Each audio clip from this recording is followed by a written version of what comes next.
a modern bridge that became a national icon. The Sölvesborg Bridge is Europe's longest walking and cycling bridge at 3.5 meters wide and 756 meters long. With its stunning design and eye-catching lighting, it's become a great attraction. It's also key for housing development, connecting Sölvesborg city centre with Ljungaviken, a new district on the other side of the bay. It's built from about 600 tons of steel, of which 190 tons is Outokumpu stainless steel duplex, used mainly on the most weather-prone constructions.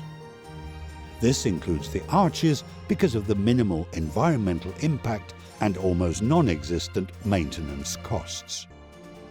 Sölvesborg Bridge has become so iconic that it is now a motif on Swedish postage stamps.